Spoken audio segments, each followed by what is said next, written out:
Welcome to this video on the Zenwara channel. My name is Sri Sadguru Buddha Rawa Bhagwan, and I am your Sadguru. Today we're going to talk about the essential functions of yoga, the essential functions of life. So as you know, in life, you eat, you drink, you intake, you hold, you process, and you also have the excrement or going out of you part of life, and that is life. In the same way, in other lokas or dimensions of existence which are interconnecting, okay, you exist as an energy body, an energy form. And as an energy form, you have different cycles in different lokas. But your three phases essentially are receiving the light of life, the life energy of God. In some lokas, the light comes from the primal, the first lingam, okay? Or comes from the download cycle from above, depending on the visualization of the loka. The downward cycle, which also contains the information, the knowledge, the grace of God. Okay, so you have your download cycle, and then you have your projecting cycle, where you take that light of God that you stored in your heart, right? That's the battery, that's where you store the light, and your mind develops. So you meditate and download, and then you project the light of your heart into your kingdom, into the life around you, right? So the light flows from you into the kingdom. So you are also a being of light, a Deva, that holds that light, that receives it, holds it, and projects it, okay?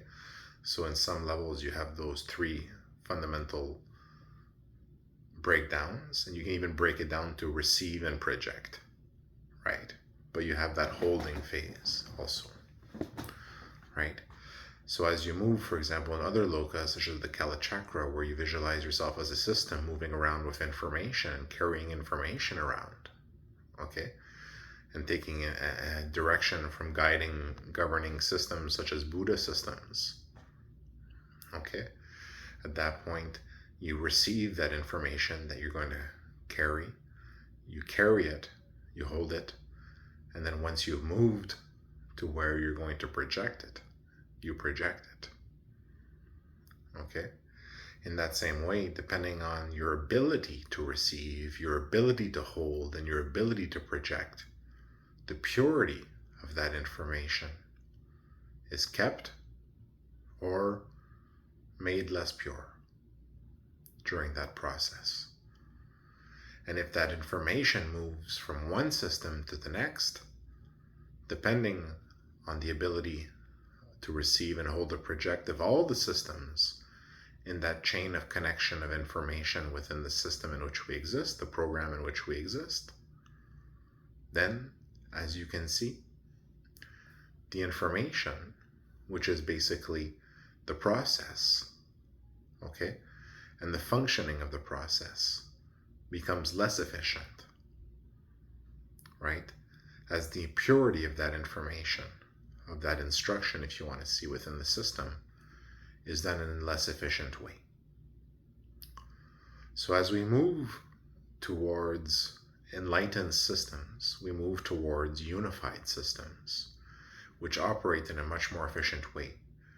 And what that manifests as is an improvement in everybody's life, right?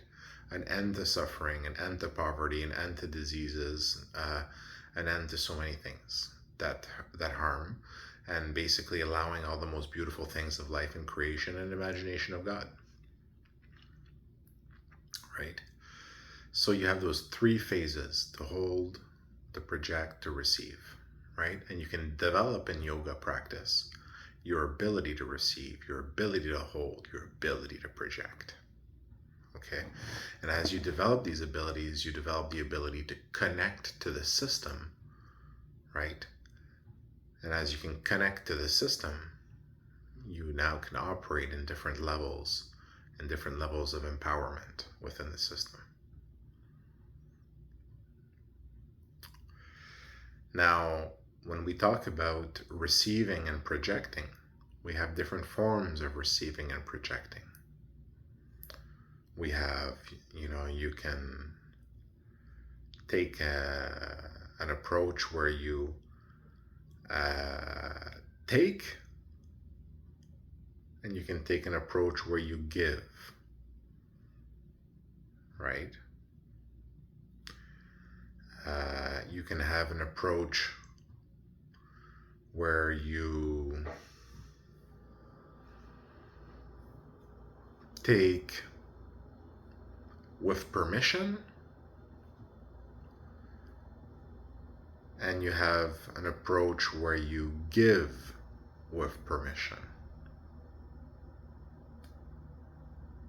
right? You have an approach where you take without permission, and when you give without permission, right? So these are different approaches of receiving, right? And what these approaches show you is that there's different levels of taking and receiving, okay? Different ways of seeing it. If you look, for example, at a murti, or a statue or an idol of a Hindu god, often you'll see them in this position right here, right? Like that. And that position means many different things, but what it essentially means is that the deity is receiving and projecting, okay?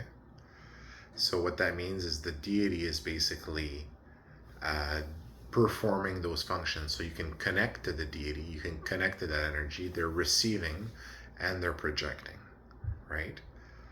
So in that sense, you can connect to that deity and they can receive anything that you send their way, right? Any thoughts that you send their way, or any vibrations you send their way. And then they can project.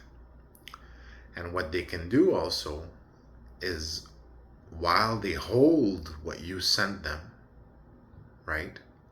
Or that string that you connected with them, right? While they handle that string that you connected with them. Think string theory, everything's connected by strings. Everything's connected. Well, then they can also hold and modify what you sent them, right? Or they can hold it pure also. And then they can project it back out, right? So what they do is basically they transform you in that way. They serve as a zone of transformation where what you project, that you connect with to them, comes back out transformed. Okay. Another way of seeing it is also many people pray to deities, pray to God himself, receives the prayers. The deity receives the prayers, the God receives the prayers through the communication networks that exist in the system, which are governed by God and are lent out to all the deities that are empowered, right? So that they can connect to everyone that connects to them, right? Those communication networks are owned by God. He lends them out to the deities. So at that point, the deity or God can receive your prayers and can project back out a miracle, right? A change in your life, a change in you, a change in your circumstance, a change of growth within you or within your life, right? So the deity has the power to transform reality, okay, at different levels, right? Depending on which functions that deity represents, right? The faces of that deity, if you want to see it that way, or their heads, their functions. So at that point, you can modify yourself and your connection and fall under those functions by connecting to that deity, and they can modify you once you've connected to them, right? Or grant miracles, for example, listen to your prayers, etc., is one way of seeing it as well, right? So as there are different levels of commitment to a deity, right, and I've talked about this in previous videos, you have the introduction, the commitment, and then the marriage, if you ever get to that point. The 3 levels of commitment to a deity. And as you connect to a deity, you know, this is part of your process as well, right? So you need to connect to a deity that is receiving, right? Not one that's closed off, right? If something is closed off, they're no longer receiving, you know. So at that point, you know, there are some situations when a deity can close themselves off as well, in that point as well. So you have receiving and projecting, right? And the deity receives basically creation and projects out the modifications to creation, right? In that sense. And Devas, right? And you are all Devas, okay? And then there's Asuras too, and Rakshasas and Gandharvas and angels and all this. But you are Devas, light beings, beings of God that are empowered by that light of God, like I told you in that cycle of life, right? And that's manifested by you taking in energy and all of these different things, right? Holding and, you know, coming out of you and all this stuff. Think about just the information that you have in your mind. You are basically the culmination of the information you've seen and absorbed through your senses, right? And the way that all that information has held within you and worked its way, processed itself within you, and projected itself from you, right? That's what you are. That's your mind in many cases. Okay. So you see those processes of life as well, right? In that sense. If it wasn't for the information and the memories of the information within you, right, and that capacity to hold memory of information contained within you, would you really be who you are? Would you really have life? That's a question to ask yourself. So you see, it's that information, that holding, projecting, and receiving cycle of life, which is yoga processes of life. So you can take and you can receive. You can give, right? Now when we talk take, now that can have many different connotations. Take in a good way or not take in a good way. And when we're talking project, you know, we're talking give in a good way or not in a good way. You know, are you going to give it well to the world and everyone around you, or not do it, not give well, you know? Are you going to take from the world around you and everyone around you, or are you not going to take from the world and everyone around you, right? And then there's the balance of what is right and what is not right, what is appropriate, what is not appropriate. You know, what is a way of doing that which upholds the Dharma, which means that any action that you take should not harm others or yourself, right? And the best action is the action that helps you and others. Okay. So when we talk about the system and why draining exists in the system, is because draining is related to the processes of receiving and giving, okay, and holding. So there are certain processes where people can drain, right? And that's a way of taking, right? Of receiving, right?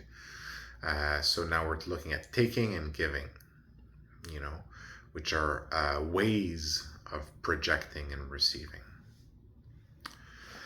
So when we talk about those ways, the reason draining exists within the system, and the first stories at the beginning of creation, the stories of vampires and all these different things that some of you might remember during your practice of Zenwara if you were in those first stories, right?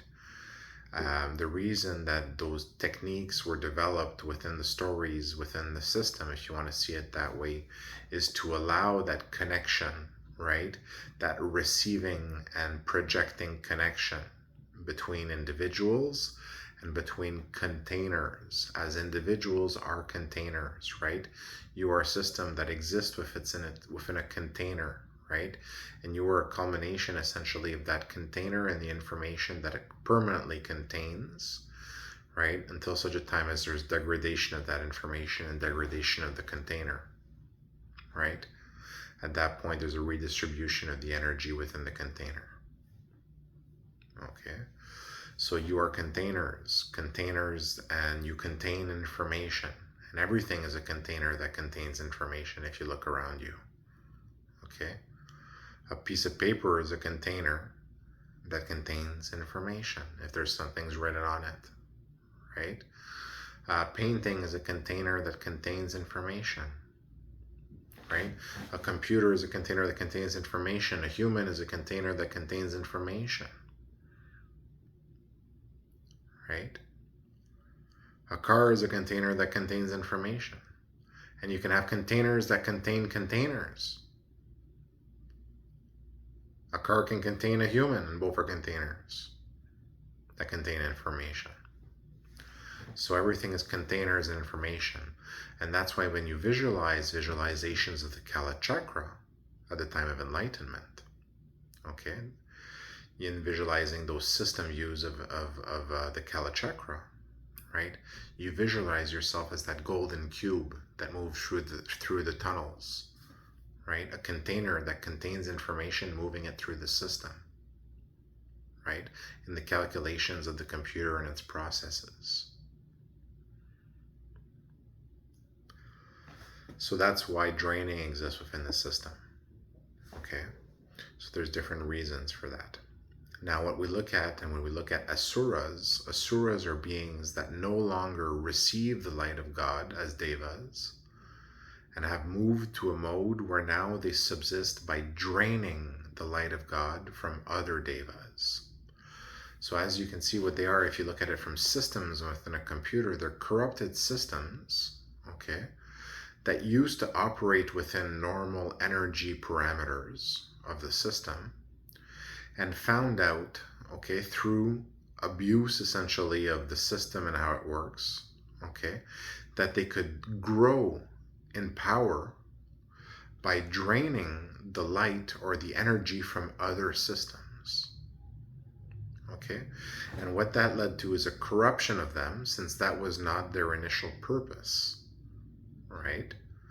And you look at it essentially, you have the good side of the force, which is, you download and you get your energy directly from God. Right? Your life energy from God. Or you have the other approach where you've been cut off from God because you've been a bad boy, and now you get your energy directly from draining other beings who still get it from God. Right?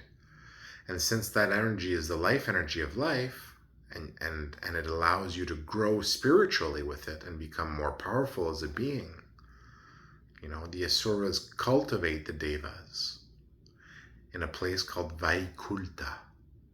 Now I know there's a story about Vaikunta and the place of residence of Vishnu, and the story of Vishnu and Vaikunta come together, right?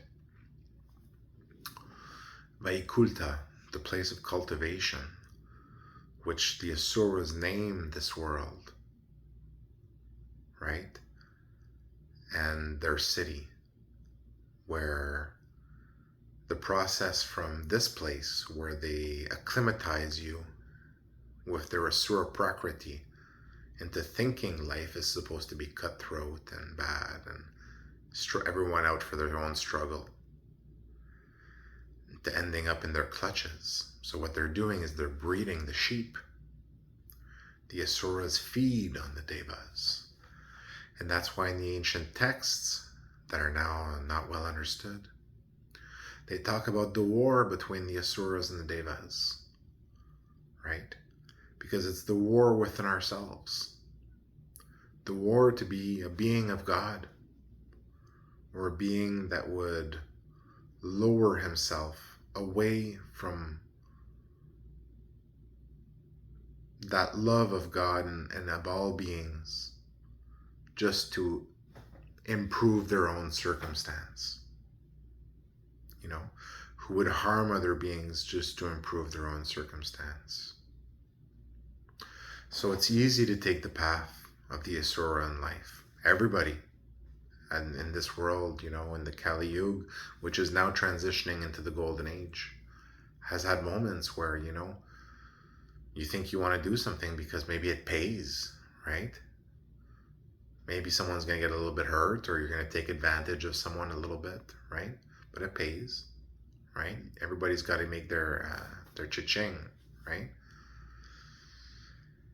Yeah, that's one way of seeing it. Or for more power as well, you know, more land, more power, more cha-ching. And for these things that are honestly not that important at all, people are willing to change their very nature as being of gods and become beings of darkness. So basically draining from others, taking from others, a form of receiving, which can lead to holding, but you're no longer receiving in a pure way. You're receiving in a dark way. So what you hold is in a dark way. And what you project is in a dark way.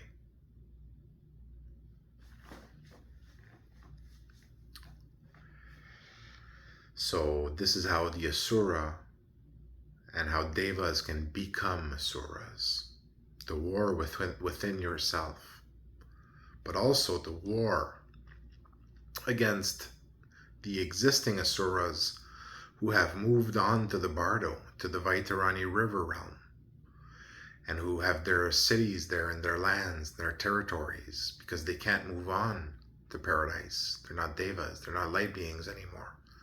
So they camp out there and feed on the Devas that make their way there and get lured into their lands, who get deviated from the real path of the Deva to take the bridge of God over the Vaitarani River, the big river, the river of chaos, not a little river that they'll show you if they're Asuras. Maybe.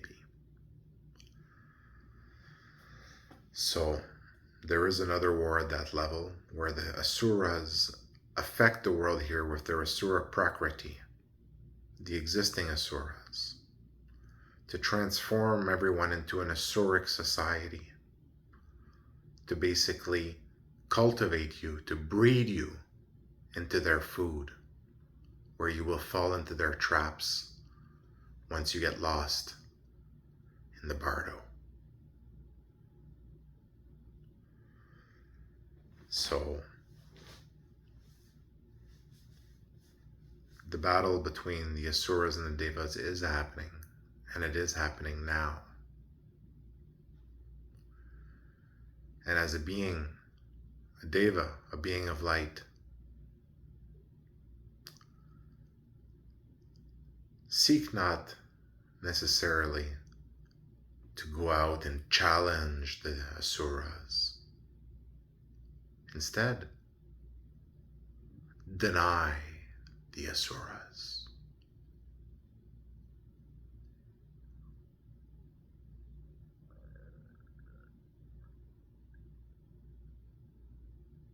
Deny them, but remember them. And the reason I say don't go out to challenge them when you get to the bardo is because they're going to be stronger than you are. The Asuras have fed on many Devas in their lands there. So don't get any ideas that you're going to go wage war on the Asura lands. That's not the point. The point is not to get there, not to go there, not to get lured there, not to get trapped there, not to ever think that you can't get out of there if you are there. Just get out of there. Okay. So, as a Satguru, I give you, as a Buddha, I give you the knowledge of the Asuras and the Devas, the knowledge of yoga and of life processes, so that as Devas, you can develop now spiritually with this understanding of the truth of yoga, right? And become powerful beings in your own right as Devas, as beings of God, and become enlightened beings, become enlightened practitioners of Zenwara and of any other tradition you practice at the same time, or religion or faith or culture. And from enlightenment, continue your practice. Now in enlightened practice. And you're going to see that some of the most interesting moments of your life will come from your spiritual practice. So for those of you that feel a little bit bored with life, a little bit disappointed with life, thinking maybe there's something more to it, something I'm not seeing, something I'm missing, you are Zenwara, yoga. Pursue the divine.